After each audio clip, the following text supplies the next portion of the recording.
The party started. Guys, welcome to Tuesday Notary Titans for Tuesday, January 14th, 2020. Thank you so much for being here. Hi, everybody. My name is Bill Soroka. I'm the founder of NotaryCoach.com and the Sign and Thrive Notary Training Course and Community. As well, our co-host today is Laura Buer, founder of CoachMeLaura.com and 16-year notary expert, a coach, and then also the founder of the Laura Buer Presents Replay Library. And then we also have, on normal basis, we have Carol Ray, founder of Notary Pro. And we'll send out information for that in the email and the follow-up with the replay and all that good stuff. This time is for you guys. Thank you so much for growing yourselves and your business on a Tuesday. We love doing this. And we've got some incredible questions submitted over the last 10 days. So there's a little bit of rollover from last week, and then we have some fresh questions this week too that I really want the other perspective of Carol and of Laura. So I see Carol on. Carol, are you feeling up to participating today? A little bit. I don't want to be on camera, that's for sure, and my voice is kind of sketchy. I may disappear, but you know, this is part of my heart, so I'm here. Yeah, I love for a little that. bit anyway. So yeah, hello, everybody. Thanks for being here. And if you ever don't want to say anything, just let me know. And if you do want to say something, you know what to do. And then Laura, I see you jumped on here as well. I did. Laura. I'm here. All right. How are you? Good. Technology issues. My computer wanted to take me everywhere but here. And you fought back. That's commitment. I did. All right. Well, welcome. I'm glad you're here as well. We'll go ahead and get started. We have a ton of wonderful questions that have been submitted. And since we started with live questions last week, we're going to jump right into the presentation and do some questions now. And then we'll ask you that are live on the call. If you know how to raise your hand using the technology, please feel free to do that. We will get to you a little later on in the call. Or you can type it into the chat window if you want more of a collective response. All right, let's jump in here.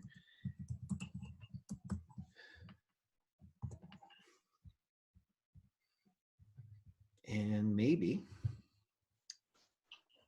see.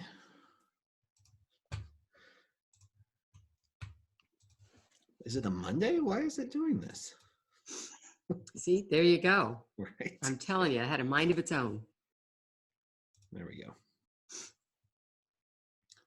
Okay, you should be seeing the presentation now. Is that confirmed? I see something, a slide. Good.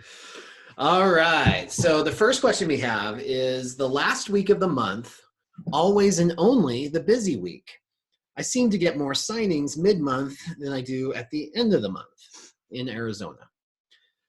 So in my personal experience, the end of the month is definitely a higher volume in this business. I used to make 80% of my income after the 15th, and it was kind of a gradual process.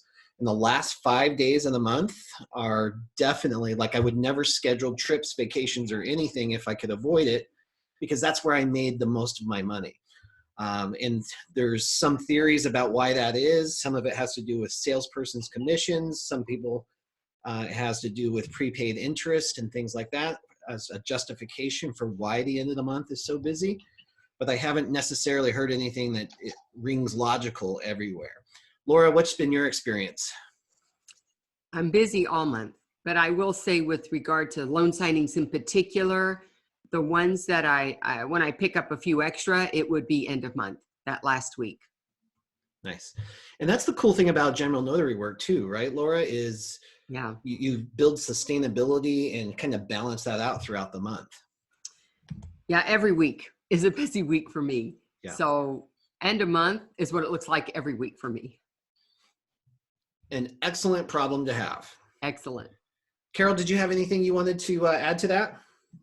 No, I always knew that the last part of the month was going to be the busiest. And back in the days when Bill and I were working in Arizona, we would oftentimes, on the very last day of the month, get as many as 9 and 10 a day. Mhm. We'd start 5, 6 o'clock in the morning, go till 11 o'clock. I love those days. I really do. When it's that But crazy. we got documents on time too. Yeah, that was a different world. All right. I had my first signing today. Hey, congratulations. They were seller docs, and I did not need to print as the signer had documents in their possession. Okay. When I arrived, I noticed that there were quite a few pages that needed the signer to fill out all kinds of information. I was so surprised that the title officer did not advise them to do this before I arrived. Is this typical? Carol, can you lead us on that one? It so much depends on who you're dealing with. And if you've got a really good loan officer, a really good escrow officer, that's going to be taken care of before you get there. But then you have people who just kind of send the documents out without thinking about it, no advice. And if they, yeah, they just, it's just depends on the people that you're working with. I've always found that most of the loan officers that we had worked with made sure that the people had the information, not only information, but documents ready that needed to be given to the signer. Yep, I agree. And that's why one of the reasons I love working with escrow officers that are OCD and control freaks in their loan packages, because they are on top of it. They usually communicate. But here's what I've learned is it doesn't matter how many times you get communicated to, especially a home buyer in these situations or a home seller, they're just overwhelmed with information coming from other ways. So even though they've been told 10 times to fill out documentation, a lot of times they just don't have any more energy available. You know, I find in sellers' documents, there are tax documents that they need to fill out. And those are not documents that I believe title advises what to do with them. And the signer doesn't know what to do with them. And the notary is not responsible for what to do with them. So those take a little time to review because they're choosing statements. And a lot of times the statements all sound the same, but they're really different. And when I have to go to somebody's home who's got seller docs, those typically are the documents that are not filled out. Yep, I totally agree. I've experienced that as well. Yeah, sometimes there's nothing that they can do to prep them either. You just have to do it. So the short answer is, yeah, that's pretty typical. Yeah. Got to build it in for sure. And that's one reason too, and I'll just say this for those that go escrow direct. Oh, whoops, escrow direct. See if this is the right screen again. The fee, that's why I do not discount my fee for seller packages that much. You know, they might only be 30 or 40 pages, but there's going to be a lot more notarized documents, and then there's a little bit of this time to take to fill out the tax paperwork. If there's a trust, that magnifies the amount of time that I'm there. So I still charge, you know, the $125 to $150 for a seller's package when I'm escrow direct. Yeah, and I'm finding the seller's packages are getting bigger. The ones I've been getting from BankServe, the last two, they were like 90 pages. Oh man. Might as well be a signing. Exactly.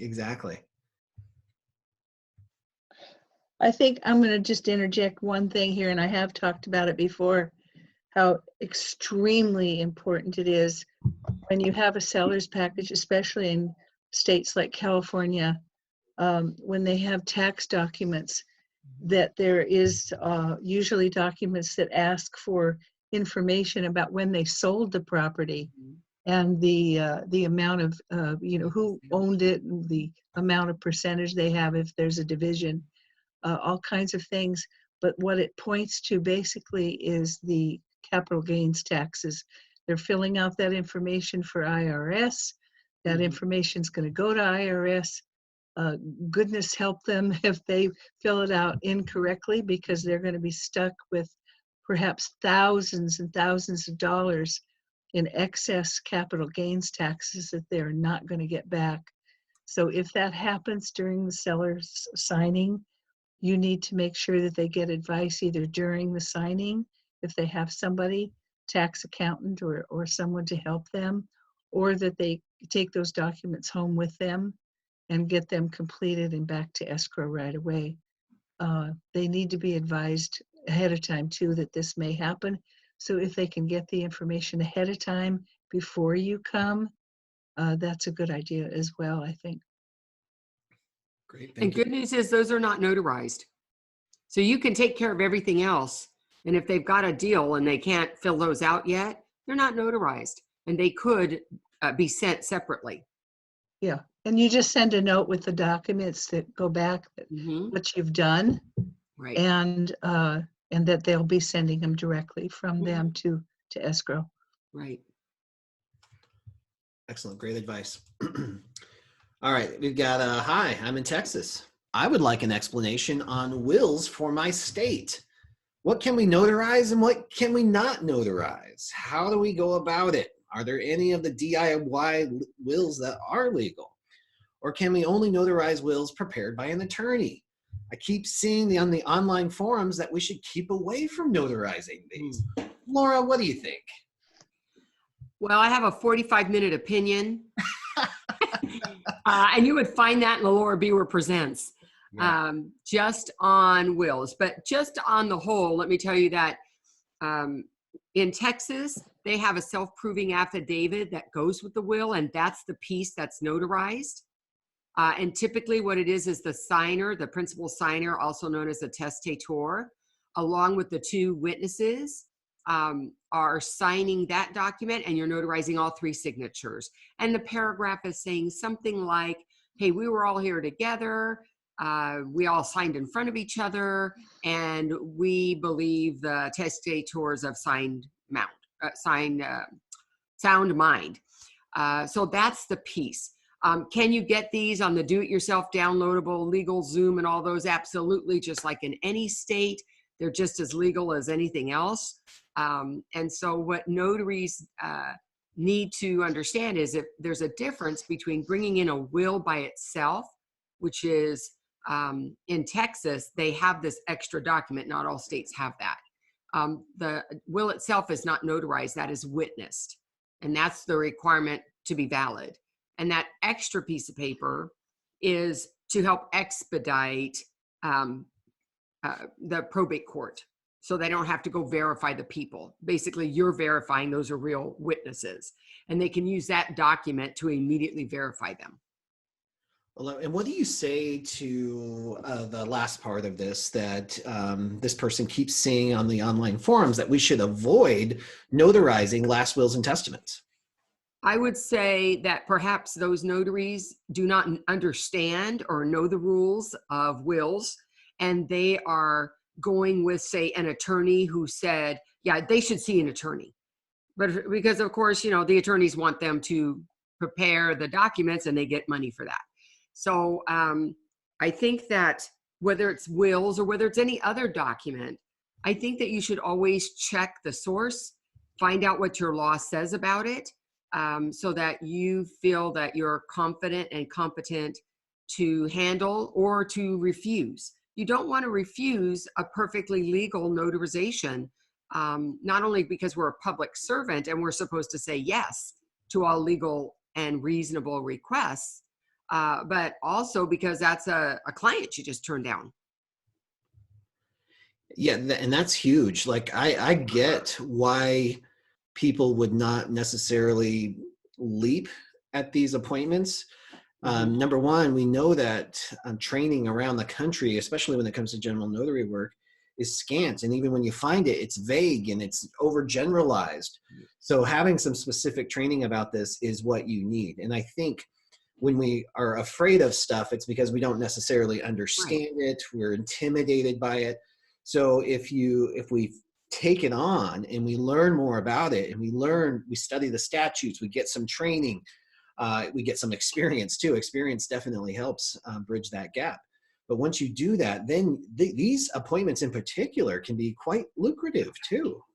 And they're very popular, meaning that people need these last will and testament. So it would serve you, rather than avoiding them, to learn them, take them on. What's going on here? I'm the Mute something there. Sorry. And take this on. And I just want to, I'll give a quick plug to you, Laura, because I think your training it really is everything that I craved as a notary, because it goes into such detail. So if you have not heard of LBP, guys, that's the Laura Buer Presents Library. And in fact, I think we can talk about this real quick right now, because we just had another skill builder. Laura just did another skill builder for how to do jailhouse notary work. She's offering $10 off of the lifetime access membership. So it makes it only $87 if you buy by the end of today.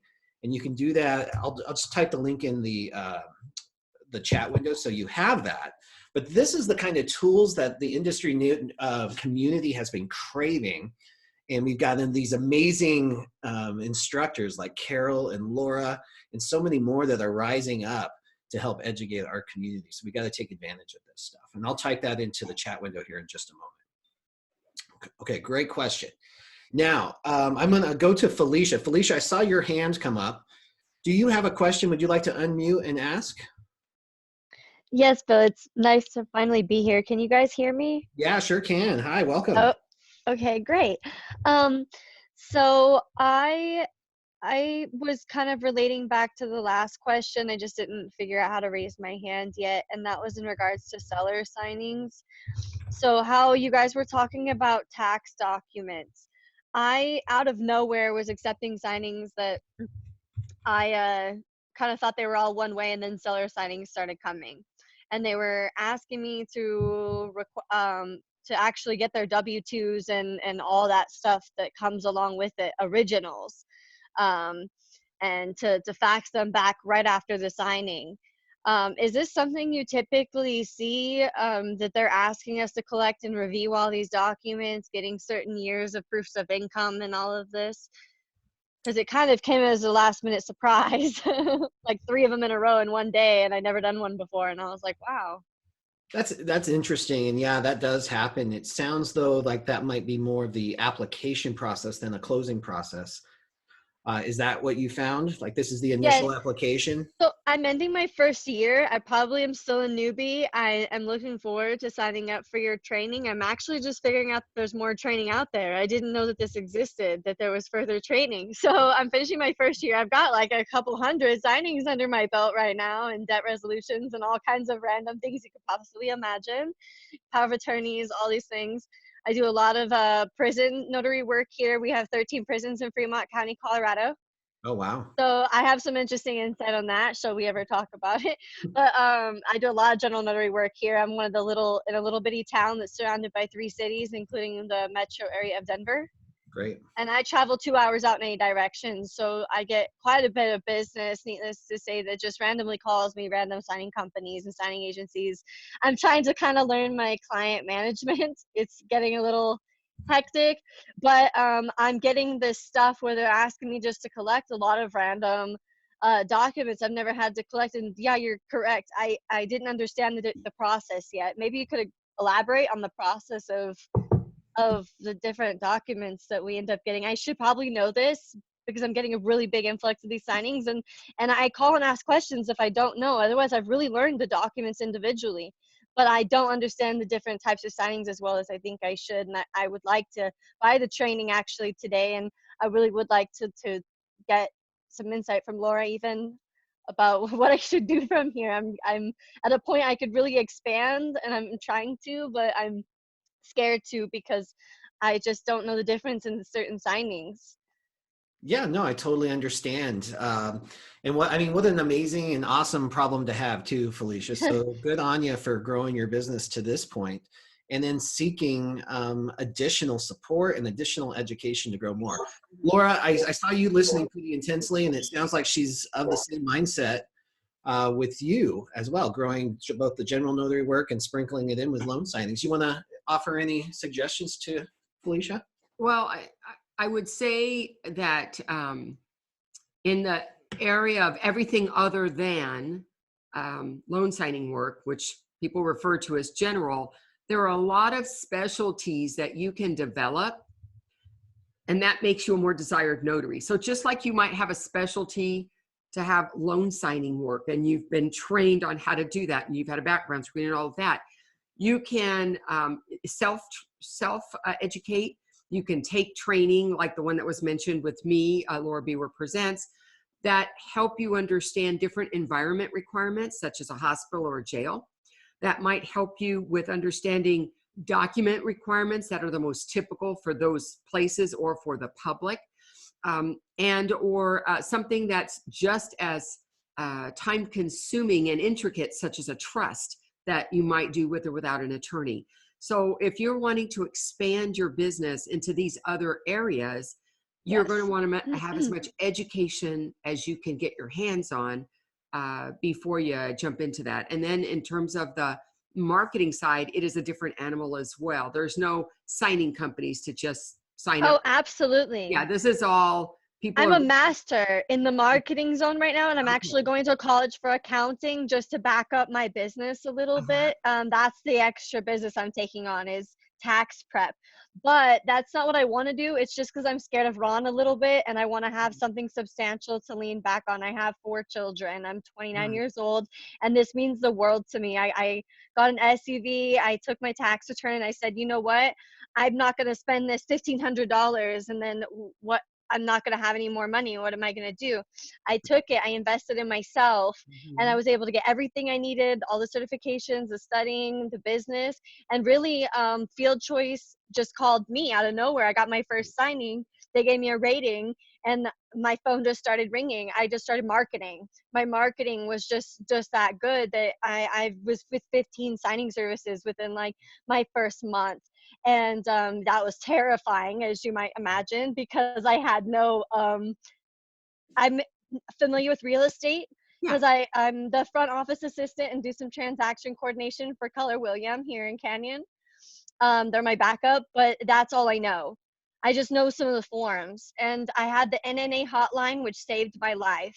I called them religiously like it was nobody's business. They answered every question that I had, and no matter how silly it was, and they got me through. I didn't make any mistake except one where I went all the way out an hour away. I met this guy, and I didn't know how to sign as a trustee. It was probably something you could Google, but we had no data service out there. It was in the middle of the mountains. I had no way to Google or ask anybody, and I didn't know how to sign as a trustee. So I had him sign his name as trustee, but without the wife's name, which was needed. So I had to go back and just had the wife's name added to all of the documents. It wasn't a terrible mistake, but that's the only one I've made so far. Nice. It won't be the last. Yeah, I'm scared. It won't be the last. There's always going to be something we come upon, we for whatever reason aren't familiar, can't seem to get help, and we do the best we can. And of course, the best thing you can do is, if you didn't do it right, is make it right away. That's my motto, and that is how I handle it.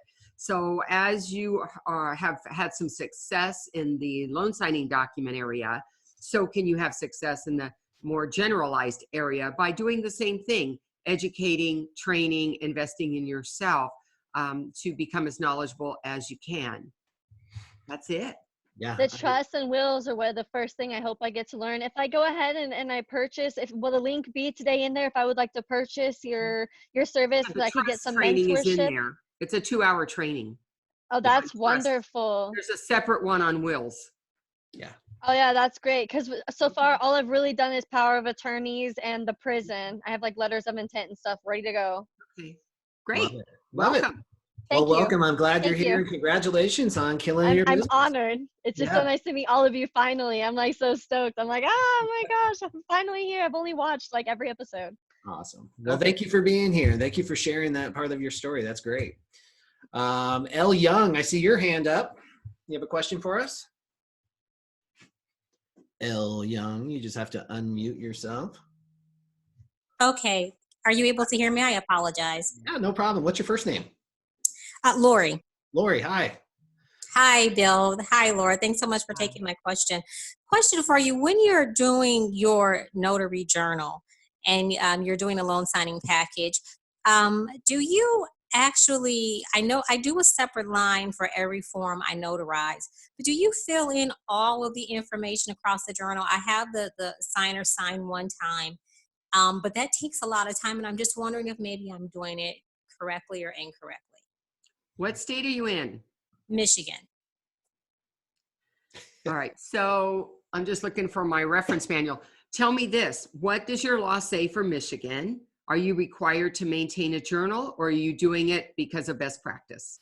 I'm doing it for best practice. So in best practice, you have the opportunity to determine how you will record the documents. The best protection for yourself is to have a signature for every document. Otherwise, they could say, well, I did these documents, but I never signed that one. It's your proof, it's your BFF, and it's your memory. This is a journal. When you're doing it as a best practice, not as a requirement, the more, the better. So take shortcuts where it's not as important. For instance, I just came back from a signing this morning, and I put the address where I met them one time, and then I used down arrow marks to reflect every other document was at that same address. I wrote the name of my signer one time, and then I down arrowed, but I recorded the ID every time. Now you wouldn't have to do that. You could do one and then you could down arrow because it wasn't required and you've captured your ID. But I always get a signature for every document. I'd list every document separately and every notarial act separately because those are going to be different. And of course, the signature is really important. Great, thank you. Yep, great question. Thank you, Lori. All right, let's jump back into the presentation here. Laura, are you seeing the presentation? I am. Okay, great. I'm still in Texas, though. Yeah. There we Now go. you're in Jersey. I would like more information on how to get notary jobs in the prisons and jails. That's a 60-minute opinion. It was 64 minutes. Can I elaborate? Would you mind? Can I say one thing on this? I'm really good at this. Yeah. Okay. So I have 13 prisons I'm surrounded by. I get flooded with this business, and needless to say, it's not as difficult as people think it is. You have to be prepared to be searched. You can't wear anything on you. It's as if you're gonna go in the courthouse. So I always go with just tennis shoes, a pair of jeans, a plain like white t-shirt or something. You don't dress the same and fancy as you do when you go to a signing typically. You can't have anything on you at all. You have to be as bare as possible, preferably hair up if you have long hair. You do a letter of intent. Your professional visit. You go in like a lawyer or an attorney. And they treat you as such. To a DOC officer, it's not going to make a difference. You're there professionally. You send a simple letter of intent with your own letterhead of who you are. You have to have a letterhead. If you're not your own company or an LLC, it's going to be more difficult for you as an individual to get in and be meeting inmates. And they have different levels of security. So how it works is once you get approved to get into each facility, then you'll have access and a letter of intent and emails set up in your client management to get a hold of each caseworker, where you'll be able to get your witnesses if you need them for power of attorneys, things like that, because DOC officers are not required to do that. And in the state of Colorado, they're no longer allowed to notarize internally, which only happened a couple months ago. So business is booming here for that. Yeah, that opens up a lot of opportunity for Colorado. And I think that's really important too, as we talk about this. And Felicia, drive. Felicia, thank you so much for chiming in there on Colorado. That's really powerful. But every other state will be a little bit different too. And interestingly enough, Laura just did a skill builder on this on Saturday, which was awesome. I'm still getting great feedback on that. So well done, Laura. Do you want to just touch real quick, maybe summarize for? No, I think she really covered a lot of the points. I just covered it in a little more detail and researched some states. There are states that allow for the wristband or inmate ID card to be used if you're in one of those 4 states. Other states may have their identification standard loose enough, you may fit it in. Otherwise, you'll have to deal with credible witnesses, or you might be able to take in a sworn statement from the jail or prison. I think the idea of being pre-approved, making sure that you can't just show up and say, hey, I want to be a notary here, and that they're going to help you. They're not going to help you. You need to get the form. They might help you with that. A lot of information is going to be on the website for each jail or prison, I would go to the website and look at all the requirements for a professional visitor. They'll have dress code requirements, approval requirements, all those things. And that will get you a lot of information that you need to know to get started on that path. Love it. Love it. Thank you. Okay. Online notarization certification. Should my fees go up? And I think that was an interesting question. But again, Laura, Carol, you would agree. Well, you tell me what you think, but this is, again, pretty state specific, especially when it comes to RON laws and things like that. What are your thoughts on this? Well, I'm not doing it in California because we're not allowed yet, but I would tell you my plan would be, yes, I'm going to charge more because I have to pay for a platform to work with. I have to pay probably for extra separate education to be a remote online notary. I'll have to pay for an electronic seal and or the certificate, which I actually just paid for an electronic seal and certificate to do things online, just not remotely. And that was another couple $100 just for that part, besides my regular seals. So I have a lot of extra fees involved in holding a remote online notary commission. So I would say, absolutely, I'm going to charge more. Wonderful. I see many notary businesses on Sunbiz. That's the state of Florida's website for Division of Corporations, for those who didn't know that. They don't have an EIN. Would you consider adding some survey software to TNT so that those on the call can be polled? I'd like to be able to ask some questions and get a feel for statistical significance. Well, I love the way your mind thinks, for sure. I'm not entirely sure about polls and such, but maybe Zoom already has that built in, so I can look at that for sure. And maybe we can other things too, tie that in there too. But as far as whether or not, let's just ask the question here in the chat window too, and maybe you guys can chime in. For an EIN. Do you have an EIN? And if not, why? And if so, why? And Laura, I know, and Carol too. Carol, if you're still on the call, I know you are a big advocate for notaries getting an EIN to protect their social security number. Yes. Oh, excellent. Okay, you're still here? Oh. Short and sweet. Laura, you agree? I mean, yeah, it's true. I agree with Carol. Yeah. It's a good idea. And when I coach people who are starting out, I tell them get an EIN. Wonderful. They have to understand that they're going to be filling out W-9s for companies. You have no idea the number of employees. You don't know anything about them. They could easily take advantage of having your social security number to their availability and use it for some nefarious acts. So yes, you want to protect your social security number any way you can, and EIN numbers are a way to do it. Excellent. So I'm a new LSA in Virginia, and I have a question about name discrepancies within a set of loan documents. I've had a couple signings where the loan docs have only the first and last name, but the ID has a full middle name, or the person is a senior, but the loan documents don't reflect that. The signing company says it's okay, but I'm thinking more about the notarization requirements. Is an AKA form sufficient in these cases? Laura, if you don't mind, I'm going to pass that over to you. You are. Just because I think there's a lot of... Yeah, well, let me answer the last question first, yeah. Which is an AKA doesn't do anything for the notary. The AKA would be for the lender or title. It doesn't help me at all. It's just another document where they say, yeah, I go by that name. The other one, which is in two parts. One is about their name discrepancy for the name itself versus a suffix. So for the name itself, if I have loan documents that just have a first name and last name, I don't really care if their ID has more names than that. As long as I can get a first name and a last name off their ID, it's fine. There's nothing wrong with that, unless your state says name match on the ID. And I'm not familiar with any state that says that in their law, that the name has to match letter for letter.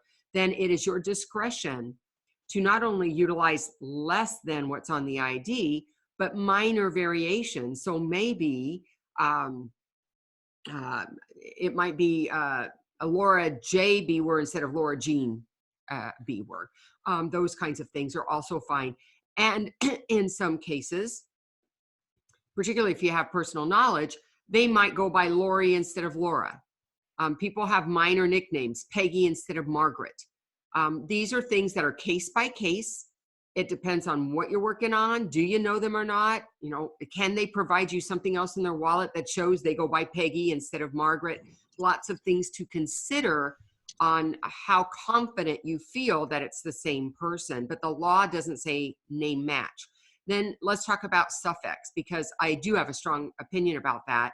There are a lot of issues with junior, senior, the third, all of these. And I do follow a strict rule with that. And if they cannot have on their ID that they're the junior or the senior, but it's on the document, I need to have that verified because there's too much fraud going on between junior, senior, the third, or no title at all. Or they'll say, yeah, I've never used it. I don't know why it's on here. Well, it must have been on something. So then I need to stop and figure out how can we support if it's on the document, or we're not going to use it. And that typically is going to require me to make a phone call to talk to the title company to say, look, here's what the discrepancy is. And unless I can have him prove he's junior or senior, then he's going to have to sign without it. And now I need to know, can he strike it and sign without it, or do you need new documents? Yeah, I'm really glad that you touched so much on the junior senior thing. That is such a, it's so minor on the paperwork that it's real easy to discount it and say, well, I guess maybe it's not that big deal. But it's a huge deal. You know, John Smith and John Smith Jr. are two totally separate human beings. Right. And they can't just interswap signatures. You know, and there's a lot of fraud with the families that way. And it can be kind of sneaky. And you question in your head, well, is it really that big a deal? And then senior changes things because he was not born senior. He just became a senior later because he had a junior. So it really gets a little murky sometimes. Okay, so we have a few hands up. I want to make sure that we get these. Valerie Dennis, how are you? Hey, I'm good. I'm doing dishes, so I'm gonna turn off the water. So I want to address the fees. Laura mentioned that she would and make sure her fee covered for online notarization. Texas and many other states, Florida, I believe, when Jason was looking into it, has a strict fee only. So whereas my mobile fee, I can charge whatever the heck I want to get in my car and go do a notarization. My online fee is $25 plus notarization for each notarization I do. Mm-hmm. So I could charge, so it would be $31 if I was notarizing your signature, and $31 more if I was notarizing your spouse's signature on the same document. Right. But Valerie, that would be for individual documents. I would agree. I would have to follow the statute where they've set a price. Absolutely. But think about how we work with loan documents. Do we get to charge by the notarization? Oh, heck no. Heck no. So if I charge a flat fee, let's say I charge $125, I'm not going to charge $125 for remote. I do know I'm not traveling, so that piece I can take out. And I'm not printing, right? So those are pieces I can take out. But the notarization and the other cost to have that ability may offset the paper and the travel. Of course, I never travel 2 hours away like some people might. So if it turns out, the bottom line is this, if it turns out that your new costs are not as great or equal to as the old costs, well, then you could keep your price the same. For loan documents I'm talking about, where you're not really charging by the notarization, you're charging for a package deal. And we always need to remember that, because I see that a lot where someone says, well, I have to charge you at least $15, which is California, for every single one. So that means I should get $250 for this signing because there were so many notarizations. And that's the thing, when you do a package deal, same thing with trust. I don't charge $15 for every single one. I create a package deal for that. Oh, So good. yes, on individual ones, I would be stuck with the statute, whatever that says. Yeah, and we don't usually make what we could, even with my little $6 per notarization fee here in Texas. I still don't, on some documents. I did one that had 22 the other day. 2 people, $22 or 22 notarizations. And there's no way they were going to pay me Yeah. that plus travel. So, Mm-hmm. but yeah, it is still something to consider. The fees for Ron are a little higher. The costs to do business are a little higher. Right, but we always need to evaluate the time I don't spend on the road, the paper I'm not printing on, or the consumables I'm not using on my printer, and the overall time involved from end to end. So if I am involved for 2 hours from the time I accept an appointment to the time I'm dropping, so on everything in between for traditional, but I only spend an hour or an hour and a half, let's say, for Ron, that's another half hour of my time I'm not spending that I'm saving. So I assume that my costs would go up, and perhaps what I really should have said is before I just raise them, I would evaluate my current cost versus what the new costs are to see where they're at. Right. But my fees are already higher. I mean, I do get $150 signings, and for the same signing, other people are getting 75 or 90. So it depends on where you are now. Right. Excellent. Yep. Great clarification. Thank you, Valerie. Garrett, you got your hand up. Yeah, hey, how's it going? I heard you guys talking about remote online notarizations a few minutes ago. And maybe, I think this is probably a question very much directed at Laura. So in New Mexico, I've been trying to find out how to go about getting, they talk on the Secretary of State's website about e-notary. And then I get on, and then I called them, and they said, well, we're not doing e-notaries. We're not authorizing e-notaries right now. So what is the difference between remote online notarization, e-notary? Can you guys differentiate? Because I'd love to expand that into that aspect of the business, but I don't know that I legally can as a New Mexico notary. All right. So for your first question was just the difference between the different levels. There's traditional where you're face-to-face with a hand stamp and everything's on paper. Yep. Then there's a hybrid where you're face-to-face with some notarized document paper. Everything's notarized on paper, but then online, all the other documents are electronically signed. Then you have full-on electronic notarization. You're with the signer, but you have no paper, and everything's notarized and signed in the software that you're using. And then you have RON, which is remote online. So it's all electronically done as well. However, you are not in the same location as the signer.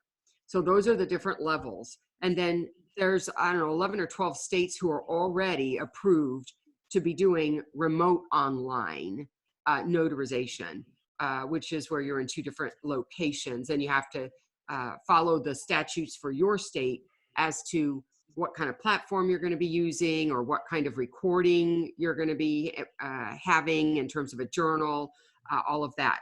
And I don't know off the top of my head, I don't recall New Mexico being one of them, but I could certainly look that up. But California is a big no right now. Yeah, I know that New Mexico doesn't do remote online notarizations, and I'm still trying to find out for sure whether they even allow e-notarizations, because the website for the Secretary of State is vague on that. There is some information, but there's not a whole lot of information, and I don't know if you know anything about that. I'd contact my Secretary of State for New Mexico and pointedly tell them, I want to know, am I authorized to electronically affix my seal of office? Because if they don't have any statutes around that electronic seal or about having it registered with the Secretary of State, I'd say you're probably not able to do it. Okay. Good rule of thumb. And what you're experiencing, Garrett, there's other states that are experiencing the same thing too, because even though laws are getting passed and they're talking about it in the legislature, there's really, I mean, the whole technology platform for these individual little counties without revenue that have to upgrade their systems to implement all this stuff. Mm-hmm. In some states might be taking longer than others too. So it's not unheard of. There are states operating right now that still don't have the rules completely spelled out, or the technology platforms. I think Ruth running into that in Montana. It's all approved, ready to go, but then they don't have platforms that are actually approved to work there yet. So you'll run into this a lot, but I agree with Laura 100%. Go straight to the horse's mouth. Go right to the Secretary of State and see what answers you can get, and maybe even become a resource for them too, or one of the initial notaries in your state, and maybe you can have some impact on how this stuff rolls out. I appreciate it. I also want to give out a shout out to Carol Ray. I am just got started with her course to be the newest Notary Pro Graduate once I finish the course in New Mexico. So I want to give out a shout out to Carol on that one. Congratulations. All right, Candy, you got your hand up. Candy, if you're talking, you're on mute. I'm going to unmute you. Candy, if you talk, we can hear you. No, we can't hear you. Or, all right, I'm going to go ahead and mute you again and lower your hand. Okay. Let's see, we still got a few minutes here. Let's share the screen and get some more presentation questions. All right. Is it acceptable to call a title company and ask for the signing directly after it has been sent out on SnapDocs? If no, why not? What about requests through signing services? And they're in North Carolina. So is it okay? Let's look at that first question. Is it acceptable to call a title company and ask for the signing directly after it has been sent out on SnapDocs? So for me, I'm a big advocate of following through to the scheduler and building a relationship that way. However, I do not recommend, if a signing company sent out an order on SnapDocs, you would not want to go to their client, the escrow officer, and try to poach that business. But you could certainly contact let's call them the hiring company, whoever sent out the blast, whoever is orchestrating or organizing the signing, then yes, absolutely. And then that's my opinion. Laura, what do you think? Well, I'm same way. I'm at all costs, I do not step over that line and poach somebody's client. If SnapDocs is just a platform connecting notaries and their clients, which would be the title companies. And if the title company or the signing service, you want to contact them directly, that's one thing, but not the client. So if it's a signing service, I'm not going any further, just to the signing service. And on SnapDocs in particular, sometimes you can get a lot of really great information, because even escrow companies or title companies or closing attorneys use SnapDocs as a platform to distribute their signings. Right. And then of course signing companies do as well. So a lot of times you'll have a lot of great information in there, and yes, absolutely build a relationship with them. I notarize in New Jersey. A prospective client wishes to have all of his possessions and finances bequeathed to his wife. Is this a service I can provide? Is this a living will, or is this the power of attorney? Do I need witnesses? And does this vehicle need to be recorded with the state or county? Laura, I'm going to volley right over to you. What do you think? So I'm going to talk about these questions, but first I'm going to say none of that is my responsibility. It's not my job to know about what kind of document he needs to make that happen. So that's the first thing. That is the signer's job, to know what he needs, create it or draw it up, and then you're at the very end of it. You just show up to notarize it. Now, a living will is a healthcare proxy. And I know it can be confusing because the word will is in it, but that's not the same as a last will and testament or a testamentary will. A living will is a healthcare directive. And healthcare directives and powers of attorney end with the life of the person. So when you're talking about something being bequeathed, that's telling me after the fact, he's gone. So neither one of those documents are going to help him. Not that it's your place to be telling him that. I'm just wanting you to be a little more educated. Regarding cars or vehicles, those are titled just by the by. And so they are recorded with the DMV or whatever that agency is in your state.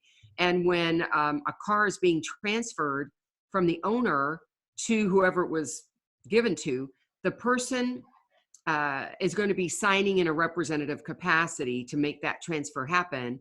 And that has to be recorded with that DMV or that automobile agency, whoever that is, just so you know. But none of that was for your client. Beautiful. That was exactly the answer I was going to give. I really love that you focused on the fact that this is not our responsibility. This our role can be really simple as well if we just remember what we're there for, and that's just to make sure that the person is who they say they are, that they're signing under their own free will, and they have a general understanding of what it is they're signing. We don't want to. It's very possible, Bill, it's very possible they don't know what they're doing and they're going to create the wrong document or do the wrong thing, but that's not our responsibility. Right. I want to add something here that I've said before because it clarifies, and if nobody's heard it, it took me years to figure it out. So simple when it comes to loan signings, so that we don't get into UPL, which is, by the way, the unlawful practice of law, that we're there to do the what and the where. We can show them what it is and where to find it when they're looking for it, such as their interest rate. We cannot get into the how or the why. Those questions are beyond our capabilities and what we're allowed to do. When you start doing the how or the why, showing them what to do or why you're doing it, then you're getting into the UPL, unlawful practice of law. So if you just remember that, those are your boundaries. If you stick to that, you'll be okay. Love it. Thank you. And then I heard from Candy, what she was calling to say is that today is her birthday and she has 3 signings on her birthday. I know. Congratulations, Candy. That's awesome. I used to love working on my birthday. I still kind of do. It's the end of the month anyway, on the 28th. So it's usually pretty crazy. And it's automatically something to talk about. It lifts the mood. And it reminds me, when I was a bartender, I loved working on my birthday because I made like triple tips on my birthday. So it usually it works out to be a good one. So congratulations, Candy. Thank you for sharing that. I love hearing about the wins. That's one thing that we didn't do this time, is talk about what we're excited about. So we'll have to save that for next week. Can I make one announcement before we start wrapping up? Heck yeah. So as some of you may have seen either my Facebook posting or LinkedIn about the renewal of my 5th commission, which started today. Last night, my commission expired. And so I went in California. We actually go in and we're sworn into office and all of that. So I actually did a video of that, and that will be posted if it hasn't already. But my point at the end of my video for sharing that is that think about how many companies you currently work with. Every one of them needs to be updated. There is a new bond, there might be new E&O, there's going to be your new commission number. If you had to renew your driver's license, which mine came in the same year, all of that, a new W-9, all of that, when it's a new background screening, that won't happen till next month for me. But to make sure you communicate all of that, because what happens is if you forget to do that, your phone will stop ringing and you won't know why. And it's because they're automatically saying, well, everything we have in here expired, and they make you inactive. So some of them are great about sending you an email to remind you. I've probably received about 10 of them saying, hey, we need your new information. But I work with about 40 different agencies for different reasons. And I need to make sure I update all of them so I can keep my business going. Great suggestion. Easy to forget too. Right. And yes, whoever put in the chat, Lisa, You do have to update every one of them. If you had to put it the first time, you'll need to update it the next time. Wonderful. Noah Lesko, you have your hand up. How can we help? Hi, Noelle, by the way. Oh, Noel. Hi. Hi. So yeah, Laura, I would like you to expound on that. One of the things that I'm running into is I'm signing up direct with people, and that list is growing. And I know that before Bill has talked about having everything written out on a pad, and it got away from him of trying to keep up with a client list. How do you guys keep up with client lists? Is there a database? Do you use Outlook? Do you have a spreadsheet? Well, right now I use Notary Assist because there's a place for me to put the vendor and their information, and I can just run a report that lists all my vendors. Okay. And then I go into each vendor that would, not all vendors have my information. But Okay. the ones that's loan signing ones, those are the ones that I need to go in and update. Okay. So I need to bite the bullet and go ahead maybe and invest in something like that. Because, well, I was thinking on the low end side, still with like doing an Outlook or an Excel or something. You can do an Excel spreadsheet if you don't have a lot. I mean, Notary Assist is about $8 or $9 a month. It's not very expensive, but you could do an Excel spreadsheet to get started. Okay. Okay. Yeah. Now, Noelle, you're a student of Notary Pro, right? Yes, ma'am. You get a discount. You get 30-day free trial plus 25% off. It's from Notary Assist for the monthly fee. It's on the graduate's website. Okay. And that is absolutely the best way to go, because you not only put your customers in there one time, it stays in there, all of the information, you know, who you're talking to, all the phone numbers. And then every time you get a signing, it goes in there. It keeps track of the money they owe you. You can check at any moment to see how many invoices that you have that are unpaid, what's been paid. It's just a great program and the nicest people in the world to work with. Yes. Okay. Thank you for that. Yeah, I forgot about that. Actually, now that you say that, I do remember seeing that at the end of the training and never went. I was so worried about getting signed up with all the companies. I forgot about going back and taking advantage of some of those things that I kind of need to put in place now that the ball's rolling, you know, and that's where I guess I'm at in the stage of the game, is trying to build on, everything that you guys have taught us at this point of how to, keep it moving smoothly. Yep, that's great. That's the refinement part. That's the boring Okay. part for me, but some people really love it. Yeah, thank you. But it makes all the difference whenever you take those on. And we'll go ahead and wrap up here, guys, because that's where it brings us right up to the end.